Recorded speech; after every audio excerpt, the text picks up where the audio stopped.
So let's put together some of the things that we already know with some of the new things that we're learning, and we're going to gel them together. In other words, we've already been learning about how to create classes and create objects from classes.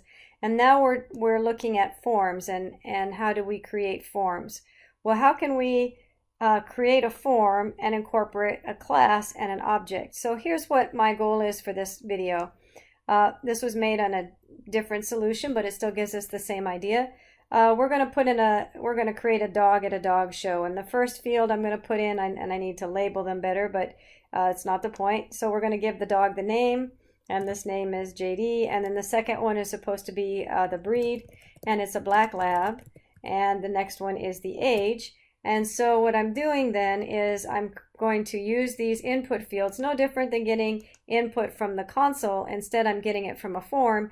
And when I create the dog, I'm actually going to create an instance of this dog. And when I do that, then I'm going to write that information to this label.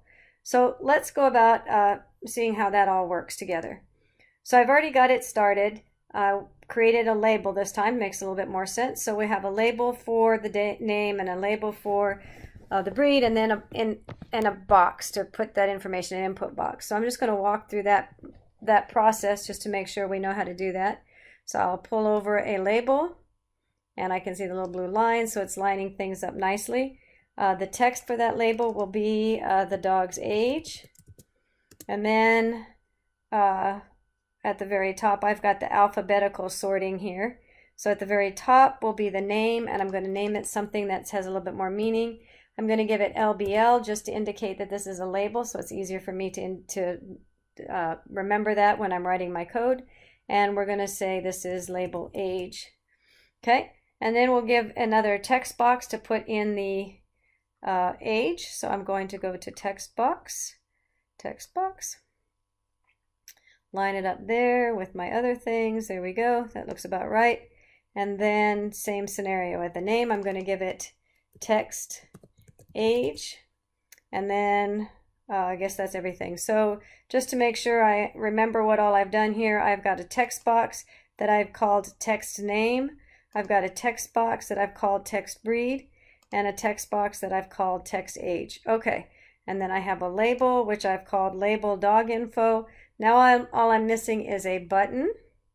So I'm going to pull over a button, and the button will be, let's see, the name is going to be button create dog, and then I'm going to need to find the text, and in the text we'll call this create dog. Okay, so just created the plumbing, right? I've just created the user interface. I haven't really given any meaning behind anything yet. I know there's no code, right? So what I'd like to do though is I'm going to create a dog class that defines what a dog is. And we know what a dog class is, or a class is. We've been writing them already. So I'm going to come up to the project name here, right click on it, and I'm going to choose add a class. Okay, and I'm going to call this a dog class. And in this dog class, I'm going to define what a dog is. This should look familiar to you. This is stuff we've already been working on. I'm not going to give it a constructor. I'm going to allow the default constructor to work. This isn't really a video on how to make all that work. We already know it. I'm going to just create some public properties that way, just for convenience on this video. So I'm going to create a public string. Public string. Typing is sometimes a problem, which makes double clicking nice. Public string name. We're going to give it a public string breed, and then a public int age. Okay, and then I'm going to save all of that just so I have it handy. So now I've got a dog class that I can create a dog object from. So let's go back to our form. Okay, so now I'm going to create an event, or a event handler. So when somebody when somebody clicks on create dog, my intention is this is the input that's going to be used to create values for my dog property, and I'm going to create a dog object, which I will then write to this label. Let's just watch that happen. So now I have a dog class created. I'm going to double click on create dog, which is going to, let's make you go away for a little bit. There we go. And so now I have this stub for the double click, or for, I keep saying double clicks, I had to double click on it to get to it, but this is if somebody clicks on the button. All right, so I'm going to bring to your attention when this solution was created for us, when we first created the solution, Visual Studio created for us the program.cs file. And in that program.cs file is the main method. And in that main method, it's already automatically launching Form 1. So I don't need to worry about the main because it's already being taken care of. So what I do need to do then is recognize that I need to write my code on this form. So this then becomes just like anything else. I've got some methods on here that are part of this form, which is a class also.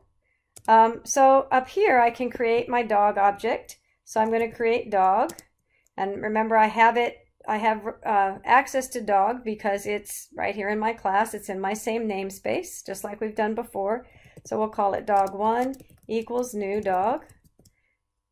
And so now I can get those values from, so I've created my instance, right? I've created my object.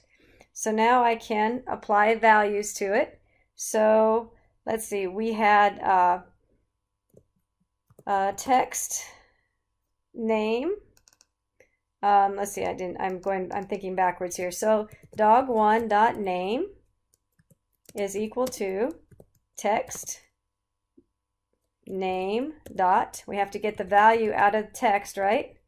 So now we've got that. Dog1 dot breed is equal to text breed dot text. And then we had the age. Dog1 dot age is equal to, now here's the only kicker, is that remember that age is an int, right? And so I can't just do text age dot text because what's coming through is a string. So I'm getting this error message because I'm getting a string, but I'm trying to put it into an int. And so we just need to parse that. So we've done that before. Integer dot parse, probably doing this wrong. Integer dot parse.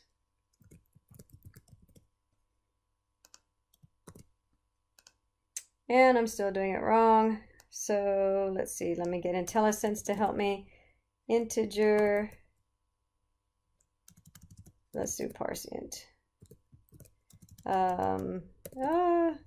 My languages are getting confused. There we go, int 32 dot, there we go, that'll work. Parse, and then text age dot text. There we go. Okay, so now that we've got our dog created, we've given values to our properties, and now all I have to do is set the label. So label dog info is equal to dog1.name plus dog1.breed plus, oops, I don't need that, plus dog1.age, and I think that's everything. And it doesn't like something I've done. What is it that it doesn't like?